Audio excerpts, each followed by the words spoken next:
wishes to you all on this International Human Rights Day. All the eminent persons on the dais, Mr. Rajivan,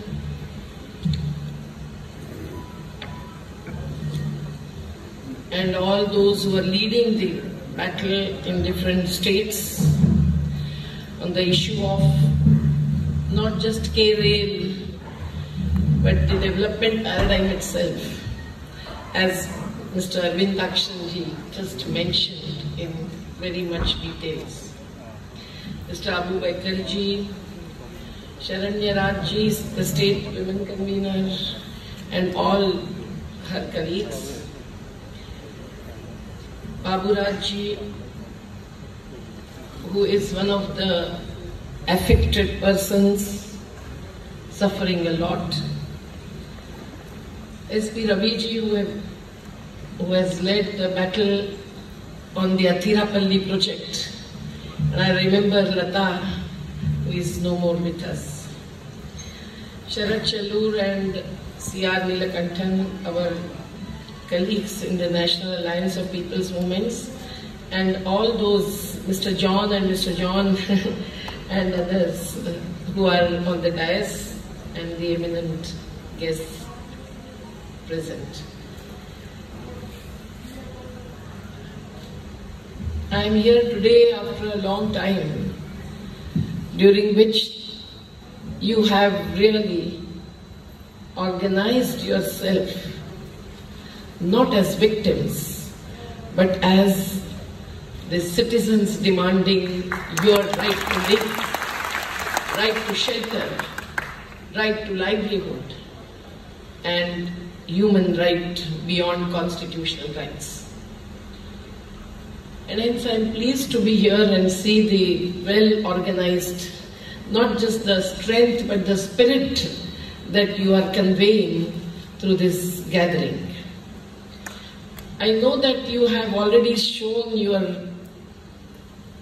mass organization, unity, solidarity on the 27th of September. When we were in Maharashtra with all our left front comrades participating in the farmer struggle.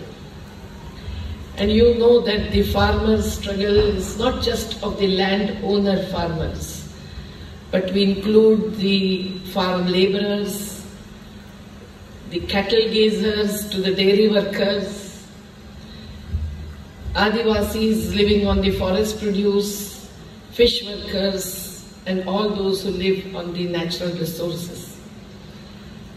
And to the extent that we have through Sanyukta Kisan Morcha, the alliance of 550 organizations, attained the victory in repeal of the 3 pro-corporate, anti-people, anti-constitution, anti-equity and justice laws. We are going to celebrate the same. But we know that we yet have a manzil which is far away. We have not yet achieved the real legal regime on the minimum support price for the agri and other natural produce. We still have to fight the battle for all the issues related to the Fasal Bima and all that is leading to the loot of the farmers. But friends, as someone just said, this struggle over last 1 year has certainly increased and widened the space and status of not just the farmers, but the constitution itself that needs to be followed by the citizens as well as the rulers of this country. And that message really has conveyed to us that amidst the awfully fascist situation that we are experiencing in this country, which is corporatization based, which is consumerism based, which is corruption based, commodification based, we have to really fight through the people's movement and people's politics and nothing less than that. And that's why the victory of the farmers really show what you have already realized, that we have to rise beyond the party lines. The line that can be drawn can only be between development and destruction and nothing else. And I remember that one of the central leaders, the ministers, who has been known for pushing the infrastructural projects ahead at any cost and expressing pride and privilege over that, had raised a question in the parliament a year ago as to whether you want environment or development. Now, this dichotomy is certainly laughable. Can there be any activity which can be called as developmental activity without the natural and human resources?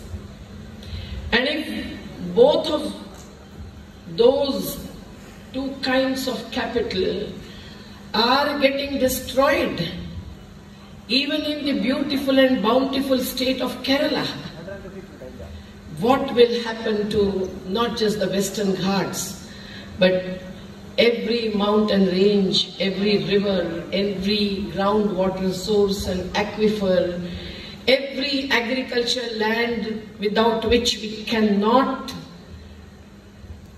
attain food security, and what will happen to the people who are directly living on the nature and surviving on a piece of land with their own shelter.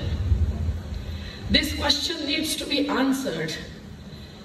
Whatever may be the blames and accusations and defamatory remarks against us, when a person like me come here, everyone would say, oh, again, you want to raise Nandigram.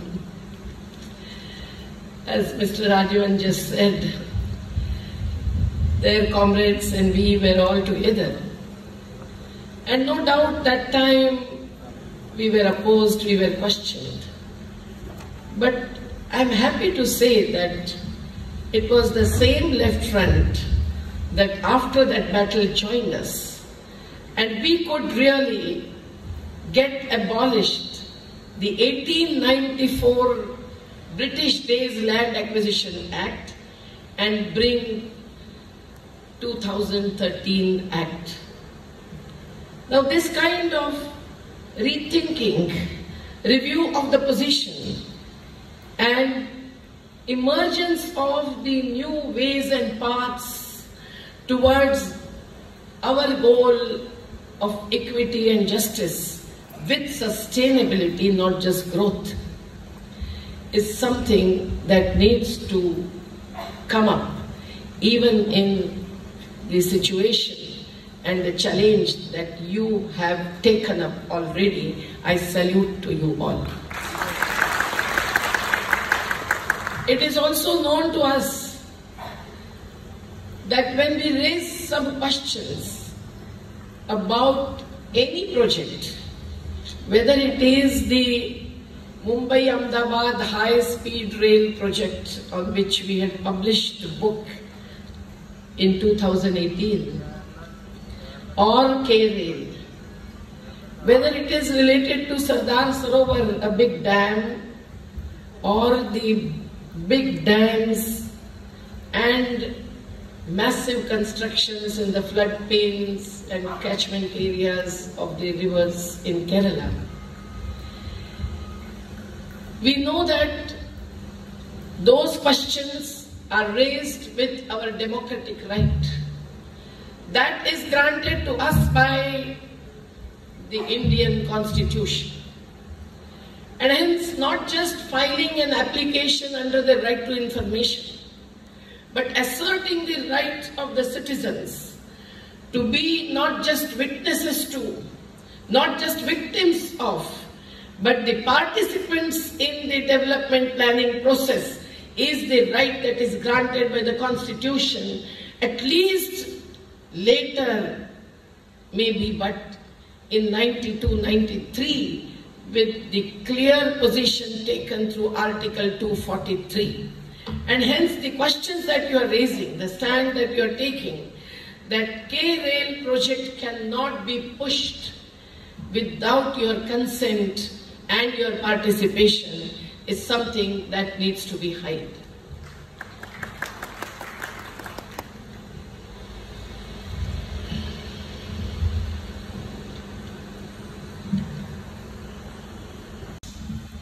But the question is one of paradigm.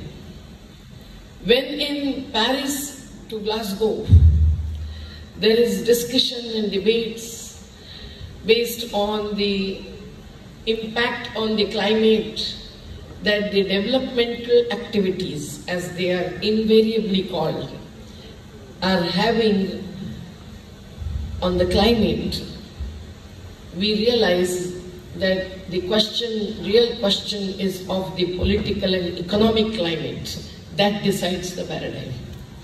Because of then the commitments given in Paris or in Glasgow, where our Prime Minister has said that by 2070 there would be zero net, no carbon emissions. But we know that after the Paris Convention Summit, the coal blocks were opened up, and even today we have 60% of our energy or power generation based on the thermal power. So it is only blah blah blah, as Greta Thunberg calls it. She is a young girl like Disha Ravi and others in Kerala. Also, there are so many youths, I can see the young girls sitting here. And when they say anything that is accepted, no one can challenge them, even during that Glasgow COP26 summit. But when the real affected, directly affected people raise a question, they are most likely to be considered as anti-development and anti-nationals. You're still out of jails. We have seen a number of jails in the country. But we know that this question needs to be raised here and now. Because what is happening to the country, including to the state like Kerala, to the Western Ghats, is something that cannot be kept hidden anymore. You are facing landslides and floods after floods. You are seeing the lack of regulation and monitoring of your big dams, which was not acceptable to the Kerala state government when the last flood occurred. But this time, they have followed to an extent CWC guidelines, keeping the reservoirs low. You know that the Medha Patkar report was discussed enough. But the Kasturi Ranjan report following Gadgil report, somewhat weaker, but still strong enough to say that we need regulations, controls, and limits to the development, and in the name of development, destruction, excavation, everything that is happening in the Western Ghats. It is therefore when you are facing the landslides leading to deaths and nothing less than that, we know that there is a need to review the paradigm adopted by the state of Kerala and every state in the Western Ghats region. We are fighting the battle against the Lavasa megacity in Maharashtra. The work is stopped because the primitive tribes were also being looted of their land illegally without following any law with the fake documents and fake agreements. But project by project, even if we raise the issues, the real question is, what is the vision that our rulers going to follow? When the drought and flood cycle is occurring everywhere, we just studied 2 districts in Maharashtra where the flood was very devastating the last monsoon. Raigad next to Bombay and Kolhapur.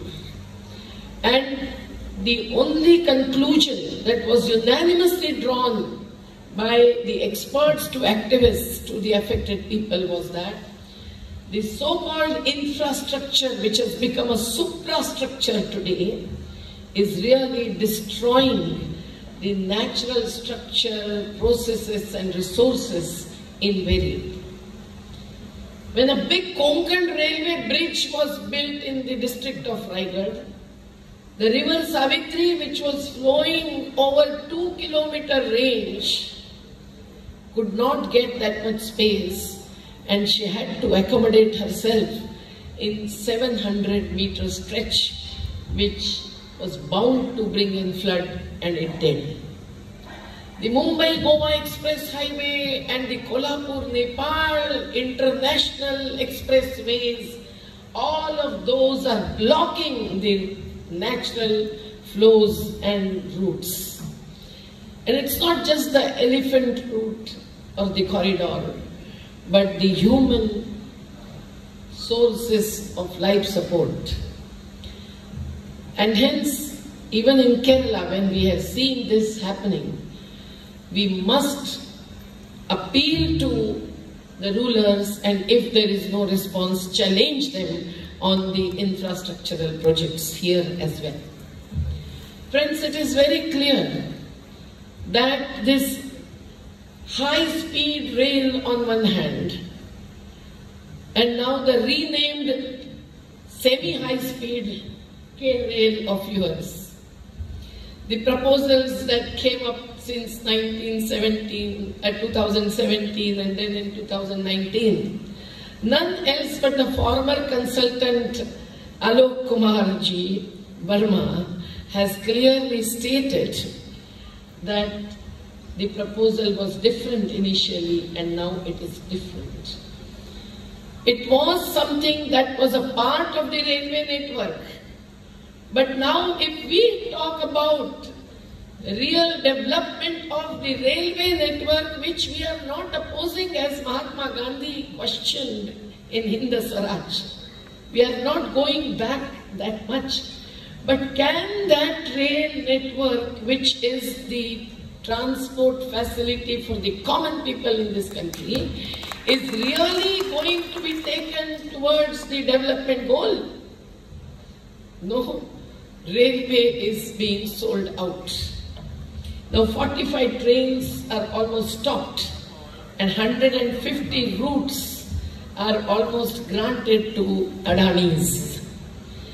And 12 lakh employees in railway, the profit-making public sector, are going to be thrown out as the BSNL employees and BPCL employees have already been facing. So what is the real public transport network that we really need and need to also grow and need to really further widen and reach out to the nook and corner of this country? It is not the high-speed or the semi-high-speed rail projects. Those are not even linked to the broad gauge, a special standard gauge that they are drawing in the state like Kerala is not going to be a facility for the common people who cannot afford to pay the heavy cost for the KRail. It is very clear that the bullet train project, which is opposed even by the left front comrades in Gujarat and Maharashtra, and no work has started in Maharashtra as yet, although acquisition has gone ahead and is going ahead. But this train also is to be pushed at what cost? It is at the cost of the agri-land, it is at the cost of the wetlands, it is at the cost of the mangroves, and it is at the cost of the habitats which are generations old. And I can see that if from one single district, Thrissur, so many of you are coming here not as victims but as strugglers, then you too are facing the same. And when you are fighting in each district, obviously you know the better the details of the impacts that are occurring. But everyone knows that if the wetlands are affected, the breeding grounds for fish are affected. If the mangroves are finished, the tsunamis are bound to come in. And Okhi to Amphan, this country is facing a number of such cyclones every decade, if not every year till today. Now in such a situation, when such a large project, a mega project is planned, can it be without the full assessment of impacts, environmental and social? When we were sitting, because the then UPA government was very much for dialogue with us, we had an entry. Even on Sunday, the office of Jairam Ramesh was kept open, and hours together we could discuss the draft, we could raise questions, we could raise objections, and the Prime Minister office inquired what are the 10 points that they finally want, you tell us. And we wanted the social impact assessment, but we wanted all impact assessments not by any pro-corporate agency, not by a patron who would give a signature on whatever is drafted as a report by the government itself. We wanted that with the full participation and primacy to the Gram Sabhas, and in the urban areas also the ward Sabhas. Now this is the right that you are in a way demanding. If your Gram Sabha, if your ward Sabha in the urban areas, your municipal unit is not even consulted, how can they assess the real impact is a question. If the Adivasis or Dalits are affected, if the women face acquisition of last chunk of land of 4 cents as the third project coming onto her land, then only she can tell us what is the real impact, and not just the planners and the researchers or the scientists. And this is what the 2013 Act stresses and underlines. Has that happened here with the KRail project? Have they ever consulted you coming to your villages, your townships? Yes or no? So that is what is undemocratic. And when we are across the country raising our voice against the anti-democratic practices, like passing of laws, 21 bills were passed in 20 hours during the lockdown in the parliament.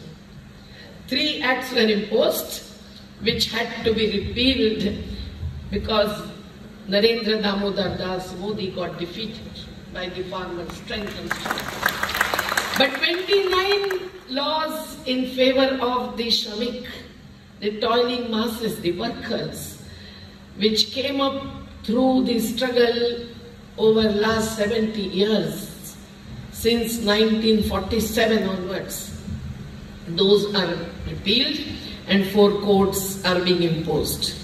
So this is being challenged by all of us, people's movements, in which there are socialists, there are communists, there are centrists, but there are farmers, laborers, women, youth, students, every other kind of organizations, and the alliances of organizations as well, from the Gandhians to the Marxists.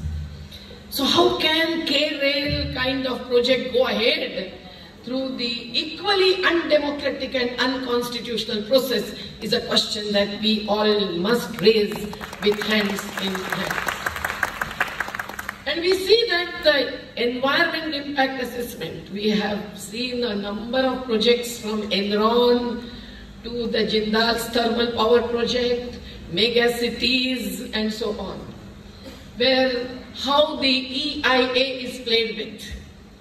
When EIA 2020 is not yet converted into a final notification, we are saved for the time being. But otherwise, there are not going to be EIAs or environmental consents and clearances for many projects which are going to be highly destructive, whether of rivers or the mountains. And yet, even today, if the EIA or the pre-feasibility report and the social impact assessment is either not carried out or is given to such an agency that had to be rejected by none else but the National Green Tribunal, I think you have won the battle to an extent on this issue. For committing invariable atrocities in the name of development and also violating the constitutional and human rights and the rights of the nature itself, leading to various kinds of viruses. It is unfortunate that even the DPR is not in the public domain. And when your legislatures are also not taken into confidence, that is absolutely as undemocratic as whatever is happening in the parliament today, with 12 MPs thrown out, and in the lockdown, the benefit is taken to pass the anti-people bills or repeal the laws. And hence, it is not known till today what is it that the government has really understood and taken into consideration. When we know that the one big highway in Kerala has affected thousands of families, and I know that Vallarpadam to a number of projects and displacement which we have witnessed, we couldn't stop everything. But today when the ports and airports are being handed over to Adanis, the corporate who is questioned by all parties excluding BJP, at the farmers' movement and every single front of the people's movement. How can it be that this project is also pushed ahead in the similar manner?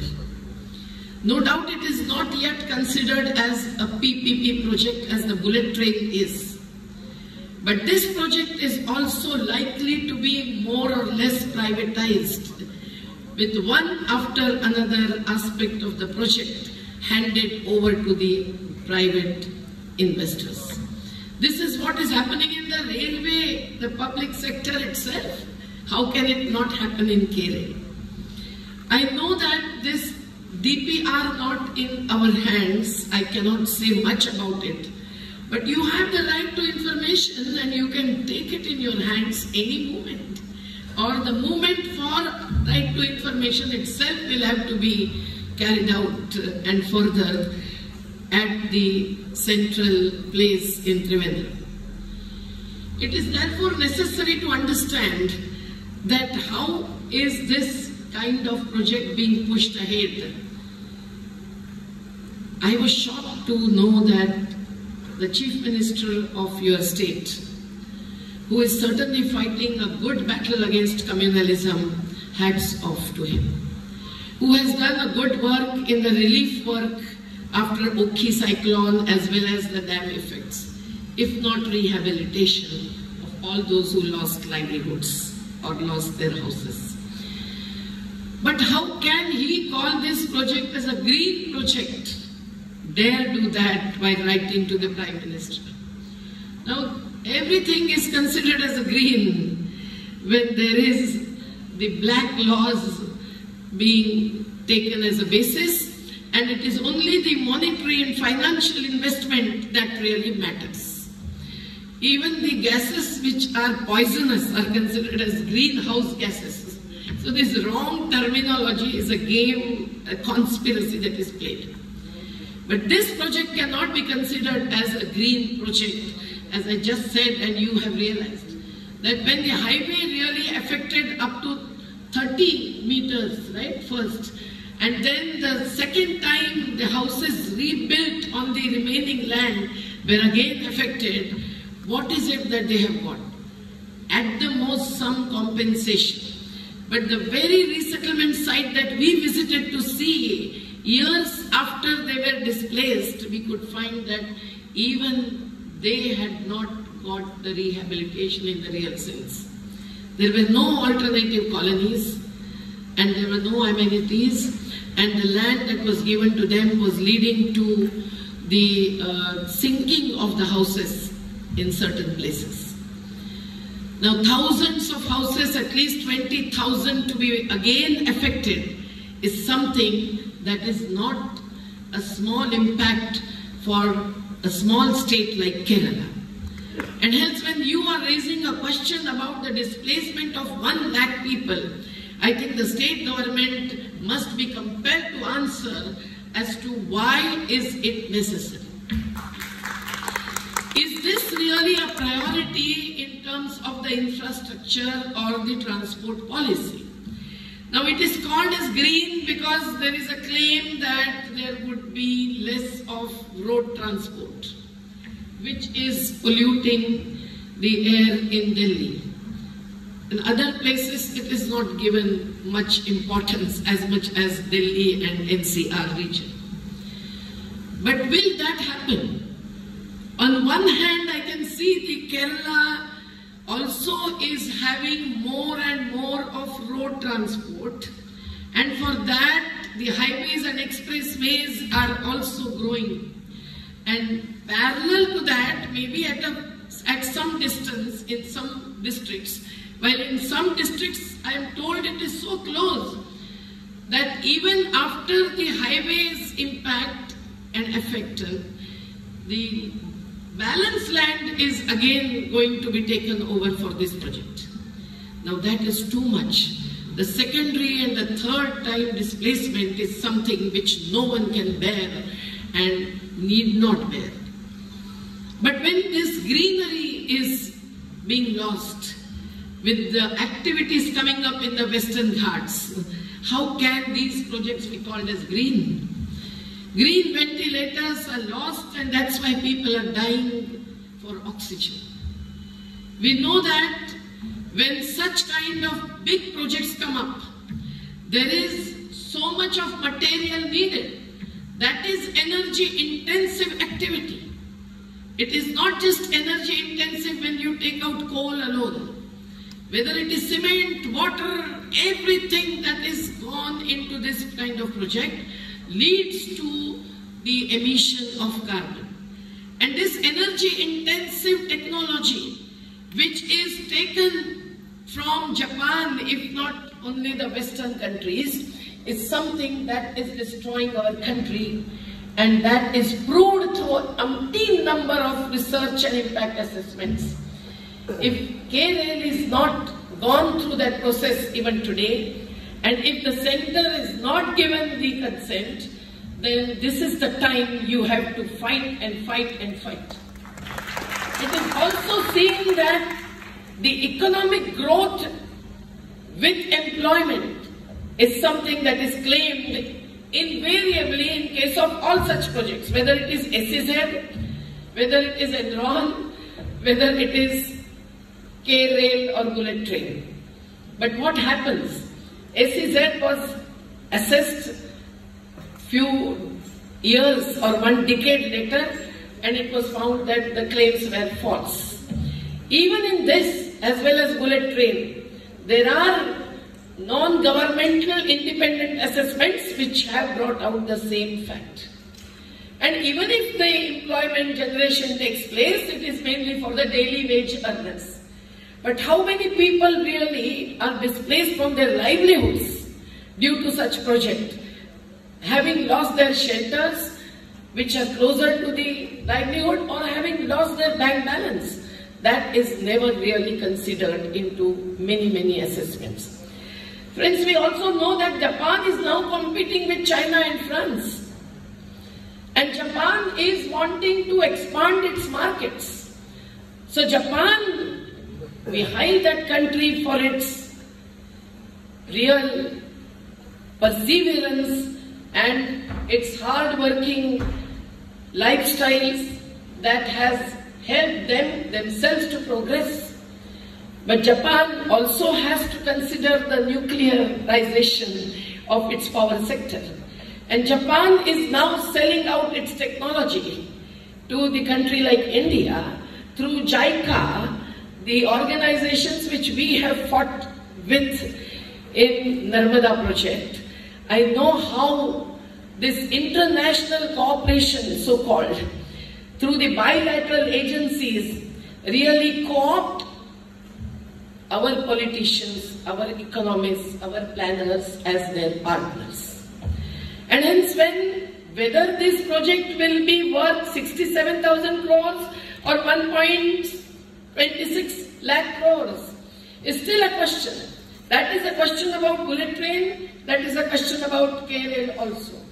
But even if they give this as loan for a very minimal interest rate, and that is seen as something which will bring in the economic growth, we know that the economy cannot keep on growing ever.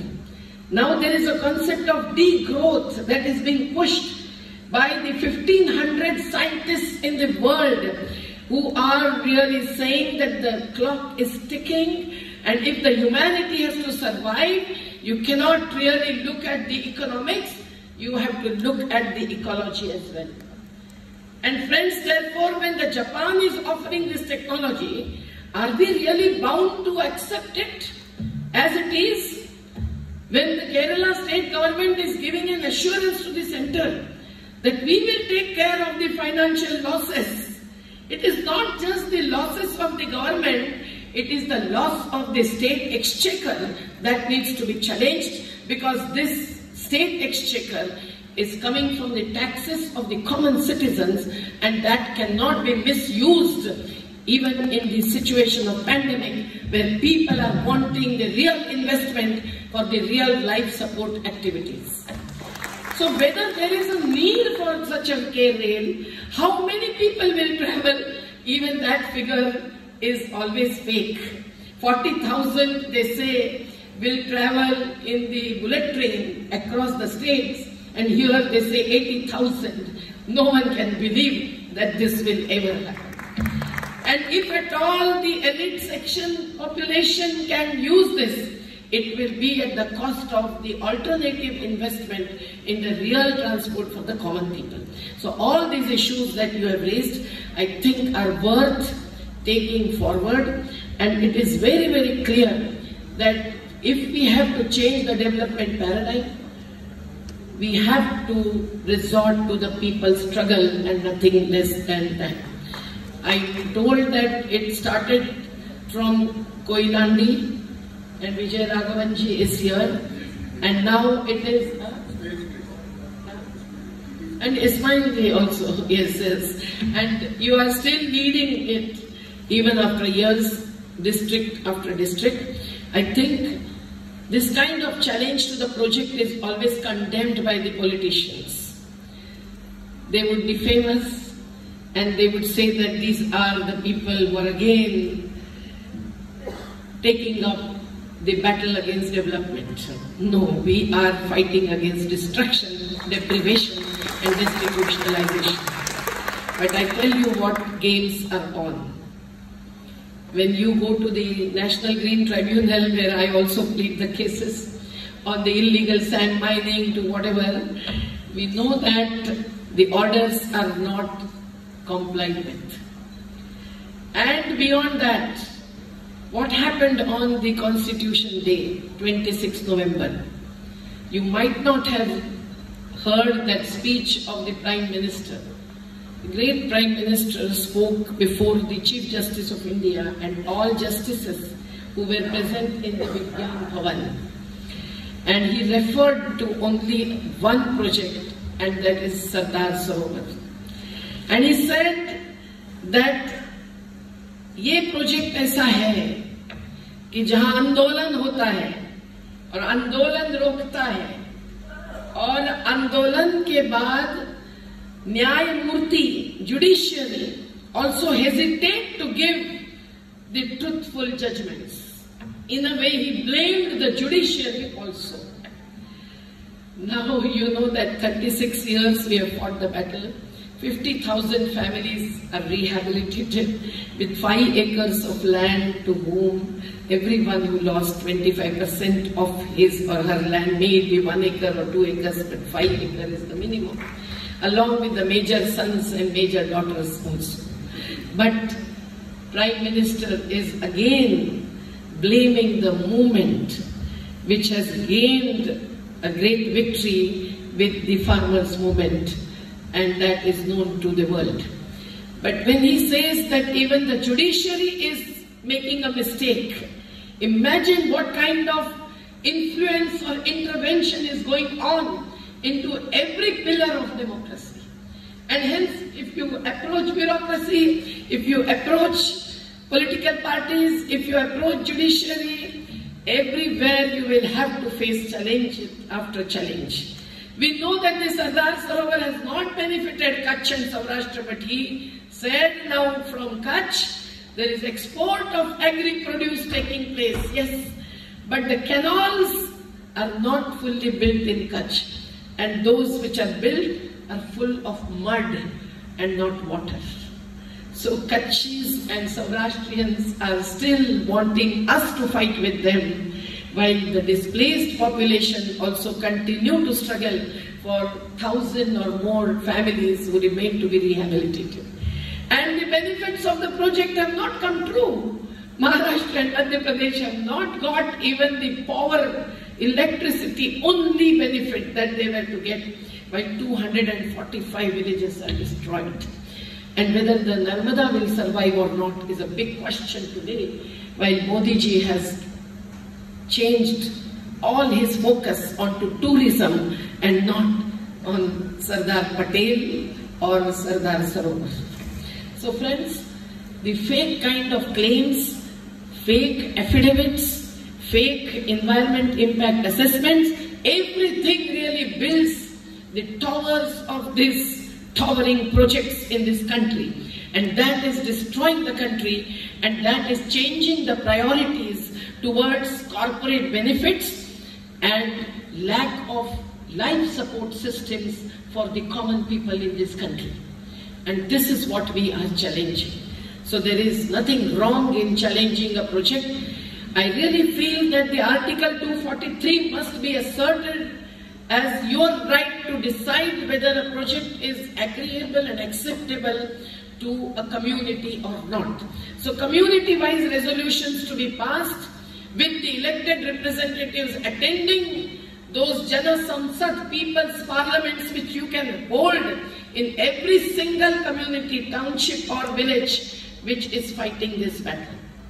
I feel that you certainly have to fight legally, and you have already approached very many legal fronts, but as I told you, that there is no guarantee that you will get human justice beyond legal justice. And hence it is necessary that Kanuni or Maidani Ladat, the legal battle with the ground level struggle is a must. And that's what you are carrying out. And that is what you have come with up to this mode. I'm sure that you will proceed further, and you can demand that 2013 Act is the only Act which should be used if at all acquisition is to be, not police force. It is the legal force that we also have to have as a non-violent weapon in our hands. And that says that the Gram Sabha must be involved, and the social impact and environmental impact assessment must be a precondition. And pre-feasibility report is not even formulated. This is not likely to happen so easily. But I appeal to the Politburo of the Left Front members of which are with us, Hananda Mola and many others. And certainly when they are really taking up the side of the affected, displaced, exploited people across the country, they can certainly do wonders here in Kerala where they are in the power positions. Now you would say exactly the opposite happens. When a party is in power, it takes a different position or changes its position. But that is seen in the case of every political party. But the people's power and people's movement that you are resorting to certainly cannot change its position. So compromise, will it be on increased compensation? That is what is happening everywhere. How much of agricultural land is changed into non-agriculture so that food security will be affected? How much of drought and flood impacts are being brought up, are coming up with this wrong development paradigm? And whether it is really replaceable or can be substituted if the destruction takes place in a region like Western Ghats. No one really looks into that. And one central minister told me, Medha ji, अभी land acquisition की जरूरत नहीं है, अभी लोग हमारे पास खुद आते हैं क्योंकि हम ज्यादा पैसा देते हैं. महाराष्ट्र में समृद्धि मार्ग, one single highway, they paid 3 crores per acre. Many people will feel the lalach aa jayegi man mein, but that's not the way we can save our agriculture. That's not the way we can save our livelihoods, and that's not the way we can save our country. And hence, the prioritization and democratization, both are necessary while planning any of the development activity. And of course, the nature really is challenging us today with number of viruses. But the worst of the virus is that of corporatization, globalization and privatization, and that is what is reflected in the KRail type of project. So I really salute you, and I really hope that the struggle that is going on, the arrests in Kottayam, Kollam and other places, the police force used, this will be changed with the strong mass struggle, which has to be non-violent, which has to be satyagrahi struggle, with a clear goal in mind. And I know that the Kerala is the state which have many small groups to organizations who really care for nature and care for the people's planning and people's democracy. I really promise you that we would do our best, but if Pinarayi Vijayan ji himself, who is the main decision maker in Kerala, Narendra Modi, he cannot compare himself with. He should not. And he should really engage into a dialogue, which we wanted to happen when the highway was affecting thousands of families. But I don't think that ever happened with fully open heart and openness and transparency and accountability, which are the principles which are listed in the manifesto of every political party, but not followed between any two elections. So it is necessary that you really compel the government to hold a dialogue first, and if they don't, then the fight is inevitable. We will be with you. So ladenge, jeetenge. Ladenge, jeetenge ki harenge. Ladenge, zindabad.